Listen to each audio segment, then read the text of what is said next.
دھمکیاں, یہ ڈرانا, یہ بلیک میلنگ, اس قسم کے آرڈرز پاس کرتے رہیں گے تو آپ کے آرڈرز جو ہیں وہ ادھر ہی پڑے رہیں گے فائلوں میں.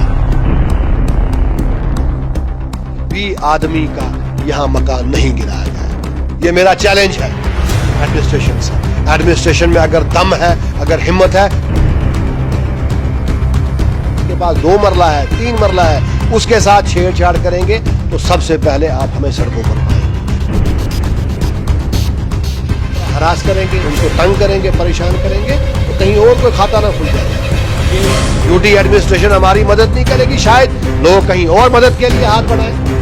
تو ہم ان کو یہ بھی ایک چیز ذہن میں رکھنی چاہیے کہ ہم بارڈر کے لوگ ہیں.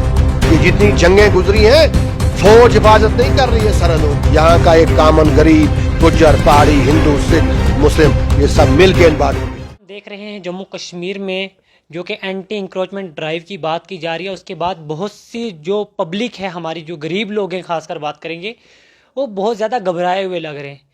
ہر کسی کو یہ لگ رہا ہے کہ اس کا گھر بچے گا یا نہیں بچے گا, اس کی زمین بچے گی یا نہیں بچے گی. جو لینڈ مافیا ہیں وہ تو گھبرائے ہوئے ہیں کیونکہ ان کے پاس تو کروڑوں کی پراپرٹی جانے والی ہے.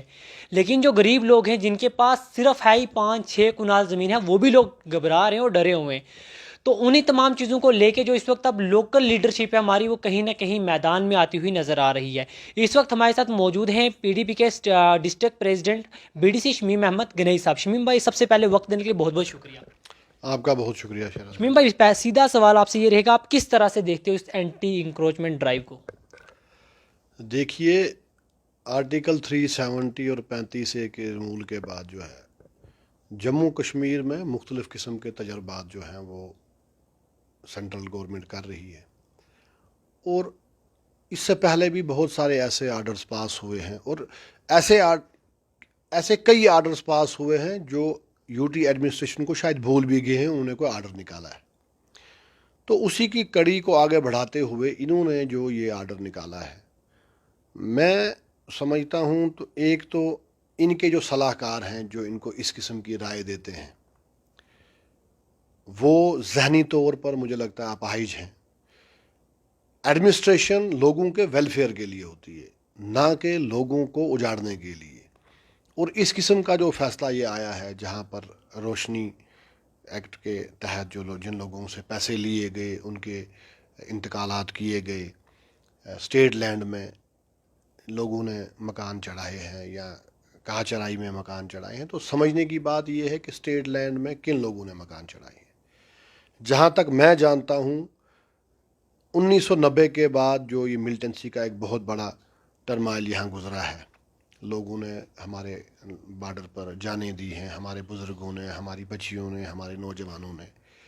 تو اس وقت ملٹنسی میں بیشتر لوگ جو ہیں گاؤں سے شہر کی طرف گئے, اور جہاں جس کو ملا, کسی نے پیسے دے کے اسٹیٹ لینڈ خریدی, کسی نے اپنے کسی رشتہ دار سے لی, یا کہیں اثر رسوخ سے بھی 2-2 3-3 مرلے جو ہے لوگوں نے مینیج کیا, اور اپنی زندگی کی پوری جمع پونجی کمائی اپنی زمینیں دیہاتوں میں بیچ کر ملٹنسی کے ڈر سے تو وہاں 2-2 3-3 مرلے میں مکان بنائے ہیں. تو ان پر پوری زندگی کا سرمایہ لٹا کر اگر آج یوٹی ایڈمنسٹریشن یہ کہے کہ ان کے مکانوں کو گرایا جائے گا, ان کو مکانوں کو ان زمینوں سے ہٹایا جائے گا, تو مجھے لگتا ہے یہ بات جو ہے قابل برداشت نہیں ہے. شمیم بھائی, جیسا کہ بات کریں جو زیادہ تر پولیٹیکل پارٹیز ہیں یا زیادہ باقی جو اینٹی پارٹی ہیں آپ کے اپوزیشن میں اس وقت, وہ میکسیمم پارٹیز ان تمام چیزوں کا ذمہ دار آپ کی پارٹی PDP کو ٹھہراتے ہیں. وہ کہتے ہیں PDP کے وہ قدم تھے, PDP کے وہ سٹیپ کے جن کی وجہ سے آج اسٹیٹ کا یہ حال ہے. تو آپ کیا PDP کو قصوروار ٹھہراتے ہیں ان تمام چیزوں کا؟ دیکھیے, اسٹیٹ لینڈ جو اس سے پہلے روشنی ایکٹ میں لوگوں کو الاٹ کی گئی, وہ PDP نے نہیں کی, غلام نبی آزاد صاحب اس وقت چیف منسٹر تھے, تو انہوں نے ایک ڈیسیجن لیا. اور یہ وقتی حکومتیں ہیں جنہوں نے ٹائم ٹو ٹائم لوگوں کے ویلفیئر کے لیے جو ہے وہ ڈیسیجنز لیے ہیں. اس میں PDP کو ہی ذمہ دار کہنا میں سمجھوں گا کہ وہ زیادتی ہوگی PDP کے ساتھ. آپ اگر دیکھیں فارسٹ رائٹس کی جب بات آئی, سب سے پہلے محبوبہ مفتی صاحبہ جو ہماری لیڈر ہیں, سرپرست ہیں, انہوں نے گجر برادری کے ساتھ کھڑے ہو کر ان پر جو ظلم و تشدد ہو رہا تھا اس کے خلاف آواز اٹھائی. ہماری ایک کٹھوا میں ایک گجر ایک غریب بھائی کی بچی کے ساتھ جب آصفہ کے ساتھ زیادتی ہوئی تو 2 منسٹر جو ہیں بی جے پی کو کیبنٹ سے ہٹانے پڑے محبوبہ جی کے لیے، اور محبوبہ جی 1 مہینہ تک جو ہے وہ سیکریٹریٹ نہیں آئی تھی. تو یہ ٹائم ٹو ٹائم دیکھیے، جو میں شراز صاحب ایک چیز جو میری ذہن میں آتی ہے، اس وقت جو تجربے ہو رہے ہیں اور جو یہ بیوروکریٹس بڑی بڑی کرسیوں پر آسام سے، ہماچل سے، راجستھان سے، گجرات سے، وہاں سے لا کر جو بٹھائے ہیں، ان کو لوگوں کے دکھ درد کا احساس نہیں. جب تک نہ ریاست میں یہاں پاپولر گورنمنٹ بنے، یہاں کے لوگوں کی چنی ہوئی سرکار بنے، تب تک آپ دیکھیں گے اس قسم کی زیادتیاں اس سے پہلے بھی ہوتی رہی ہیں، آنے والے وقت میں بھی آپ یہ یقین مانیں کہ یہ زیادتیوں کا سلسلہ چلتا رہے گا. شمیم جی، بات کریں پی ڈی پی کے جو یوتھ کے کچھ لیڈر ہیں، گزشتہ کچھ دنوں پہلے انہوں نے انٹرویو دیا، انہوں نے یہ کہا کیا جب بات ہماری قائد محبوبہ مفتی کو آئی، جب ان کو ان کے گھر سے ایویکویٹ کیا گیا، ہم چپ رہے، لیکن جب غریب لوگوں کی بات آئے گی تو ہم لوگ چپ نہیں بیٹھیں گے. سیم سوال شمیم گنئی سے ہے، کیا اگر شمیم گنئی کے ایریا کے غریب لوگوں پہ یہ بات آتی ہے، کیا شمیم گنئی چپ رہیں گے یا بولیں گے؟ نہیں، دیکھیے شراز صاحب، نہ صرف پی ڈی پی کے نوجوان، نہ صرف پی ڈی پی کی لیڈرشپ، اس وقت جو ہے ہماری پہچان، ہماری آئیڈینٹی تو ہم پہلے ہی لوز کر چکے ہیں.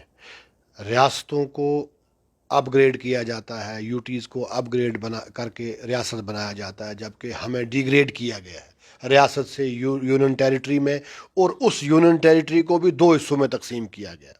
یہ زیادتیاں اس سے پہلے بھی ہوئی ہیں. جہاں تک آپ نے کہا محبوبہ جی کے گھر سے باہر نکالنے کے لیے، تو میں سمجھوں گا یہ انتہا ہے ظلم کی، کہ ایک وہ لیڈر جس کے خاندان نے حکومت کی ہو پوری ریاست پر کئی بار، اور پھر ایک وہ قداور لیڈر جو ہندوستان کا ہوم منسٹر رہا ہو، اس کے مرتے ہی اس کی بچی کو، اس کی اہلیہ کو، اس کے پریوار والوں کو نوٹس دیا جائے کہ آپ 8 دن میں، آپ 10 دن میں، 15 دن میں یہ مکان خالی کریں. یہاں اگر آپ دیکھیں گے، یہاں سینکڑوں ایسے لوگ ہیں جن کی ہڈیاں بھی آج ختم ہو گئی ہیں، گل گئی ہیں زمین میں، لیکن ان کے پاس ابھی بھی کوٹھیاں ہیں، ان کے نام پر الاٹ ہے، لیز پہ ان کے نام ہے. تو آپ محبوبہ مفتی صاحبہ کی جہاں بات کرتے ہیں، ان کے نام پر بھی ابھی لیز تھی، لیکن میں سمجھتا ہوں وہ ایک غیرت مند باپ کی غیرت مند بچی تھی. اور ایک چیز میں آپ کے ذریعے کہنا چاہتا ہوں کہ محبوبہ مفتی کو انہوں نے گھر سے نکالا ہے. لوگوں کے دلوں اور ان لوگوں کے ذہن میں ان کے لیے جو محبت، شفقت ہے، ان کا جو احترام ہے، وہ ایک آئرن لیڈی کی طرح جو اس وقت ریاست کے حقوق کے لیے لڑ رہی ہیں، ان کا سٹینڈ جو ہے، تو ہمارے دلوں سے ان کو کوئی نہیں نکال سکتا. میں شاید پچھلے دنوں ان سے ملاقات بھی میں نے کی، تو میں نے کہا ان سے کہ میں صرف آپ کا حال چال پتہ کرنے آیا ہوں. لیکن دکھ کی بات یہ ہے کہ اگر آپ دیکھیں بی جے پی کے لیڈر یا اور بھی باقی جماعتوں کے لیڈر ہیں جو نہ چیف منسٹر رہے ہیں، نہ ڈپٹی چیف منسٹر رہے ہیں، کہیں ایم ایل اے رہے، کوئی ایم ایل سی رہا، کوئی چیئرمین رہا، ان کے پاس ابھی بھی کوٹھیاں ہیں. تو یہ 2 نظریاتی جو معاملے لے کر چل رہی ہے یو ٹی ایڈمنسٹریشن، میں سمجھتا ہوں آنے والے وقت میں ان لوگوں کو بہت بڑا جو ہے وہ نقصان ہوگا اور بہت بڑی عوام کی ریزنمنٹ کا سامنا کرنا پڑے گا. لینڈ مافیا کو لے کے آپ کا کیا کہنا ہے؟ جن لوگوں نے اربوں اور کروڑوں روپے کی جو پراپرٹی ہے، جو اسٹیٹ لینڈ پہ قبضہ کیا ہے، ان کو لے کے آپ کا کیا کہنا ہے؟ کیونکہ سرکار کا یو ٹی ایف کا لگاتار یہی کہنا ہے، جو یہ قدم اٹھایا ہے یہ لینڈ مافیا کے لیے اٹھایا ہے، نہ کہ غریب لوگوں کے لیے اٹھایا ہے. نہیں، دیکھیے جو پونچھ کی میں ایک لسٹ دیکھ رہا تھا، 1151 یا کچھ اسی قسم کے آنکڑے میری آنکھوں سے گزرے ہیں، تو مجھے تو اس میں کوئی لینڈ مافیا تو نہیں. وہاں ہندو کے نام بھی میں نے دیکھے، وہاں سکھ بھائیوں کے نام بھی دیکھے، وہاں پہاڑیوں کا نام بھی ہے، وہاں گجروں کا نام بھی ہے. ایک طرف سے یہ آپ کو کہتے ہیں کہ آپ کو ہم نے فارسٹ رائٹ دے دیے، ایک طرف سے آپ گجر بادری کے لوگوں کو نوٹس سرو کر رہے ہیں کہ جناب آپ وہ جگہیں خالی کریں. ایک طرف سے یہ کہہ رہے ہیں کہ ہم نے گاؤں سے لوگوں کو نکال کر شہروں میں آباد کیا، بستیاں ان کی بنائی. اور دوسری طرف سے دیکھیے اس حکومت کا کوئی سر پیر ہی نہیں ہے. میں جہاں تک سمجھتا ہوں یہ ان پلانڈ طریقے سے چل رہی ہے اور ان کی کوئی سوجھ بوجھ نہیں ہے، کیونکہ آفیسر بیٹھے ہیں، ان کو پتہ ہے 2-4 سال اپنی منمانی کرنی ہے، پیسہ جمع کرنا ہے، پوزیشن ہے، زمینوں کے لیے جو ہے جگہ الاٹ ہو رہی ہے ان لوگوں کو. باہر سے لوگ جو آ رہے ہیں، پہلے انہوں نے ہماری نوکریوں پر ڈاکے ڈالے، پھر ہمارے یہ اپنی زمینوں کو خالی کروا کے ہو سکتا ہے کہیں باہر کے لوگوں کو الاٹ کریں یا کہیں اور کریں. آپ کا ریکارڈ اس وقت آن لائن ہے. پہلے آپ کا ریکارڈ جو تھا ریونیو ریکارڈ وہ محافظ خانے میں تھا، آپ کے پٹواری کے پاس تھا. آج آپ کا ریکارڈ جو ہے آن لائن ہے. آپ کو پتہ ہی نہیں چلے گا آنے والے وقت میں آپ کا کہاں کہاں انگوٹھا لگایا جا رہا ہے، کل اس پر کیا تحریریں رقم کی جائیں گی.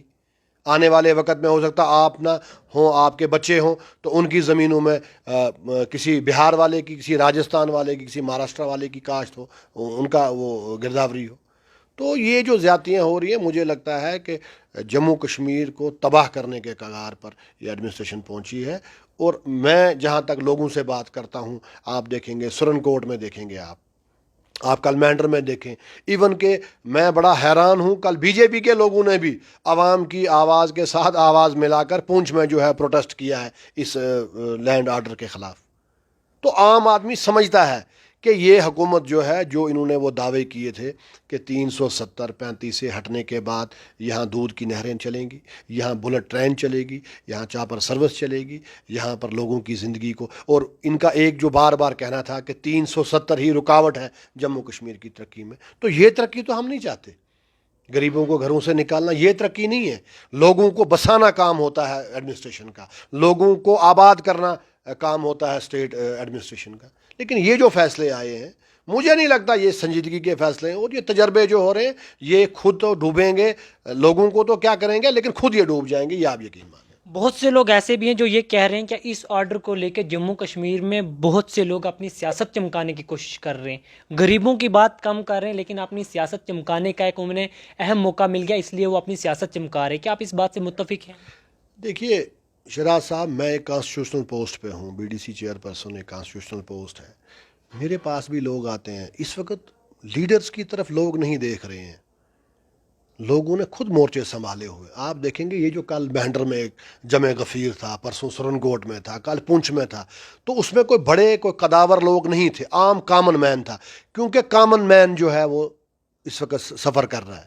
اور آپ دیکھیں گے کل منڈی میں پروگرام ہے، کل نہ ہوا تو پرسوں پروگرام ہے.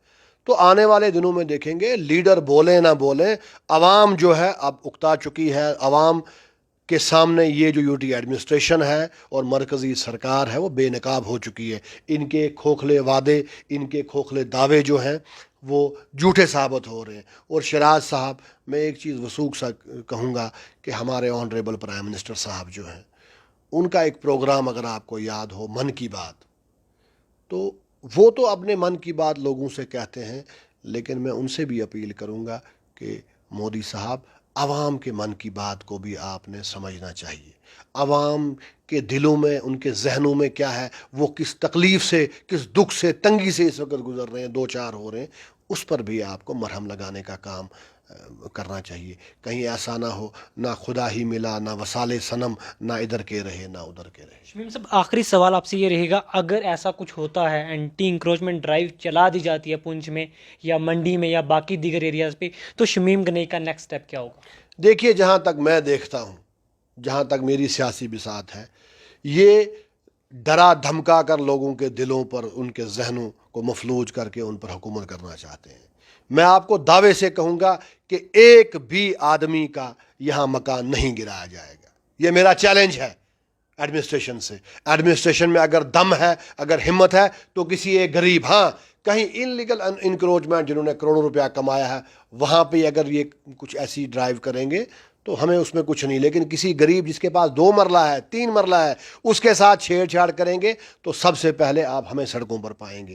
اور میں آپ کے ذریعے یہ ایڈمنسٹریشن تک بھی ایک پیغام پہنچانا چاہتا ہوں کہ اگر آپ اس عوام کو اپنا سمجھتے ہیں، اگر آپ چاہتے ہیں کہ ان لوگوں کا کوئی بھلا ہو، تو آپ کو کوئی پالیسی مرتب کرنی چاہیے کہ اگر کسی کے پاس 2 مرلہ، 4 مرلے، 3 مرلے لینڈ ہے، آپ اس کا کرایہ فکس کریں یا ون ٹائم سیٹلمنٹ کر کے جو وقتی مناسب جو قیمت ہوگی وہ لے کر اس کو سکون اور راحت کی زندگی گزارنے کا موقع دیں. اگر یہ آپ دھمکیاں، یہ ڈرانا، یہ بلیک میلنگ، اس قسم کے آرڈرز پاس کرتے رہیں گے تو آپ کے آرڈرز جو ہیں وہ ادھر ہی پڑے رہیں گے فائلوں میں.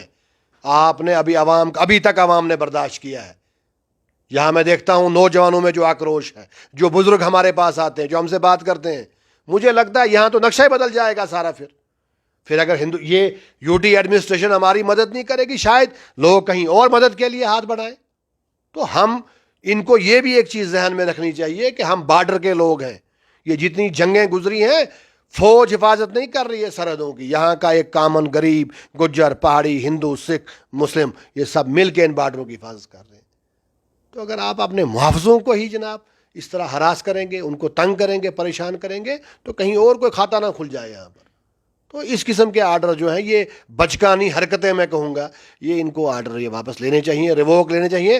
البتہ ایک پالیسی مرتب کرنی چاہیے کہ اگر کسی کے پاس اسٹیٹ لینڈ میں کہیں کسی نے اپنا گھر بنایا ہے, کسی نے اپنی پوری زندگی کا سرمایہ کہیں لگا کر اپنے آشیانہ بنایا ہے, تو اس کے ساتھ بات کریں, سیٹلمنٹ کریں ان کے کیس کی. کوئی ایسی پالیسی فریم کریں جس سے سانپ بھی مر جائے اور لاٹھی بھی نہ ٹوٹے.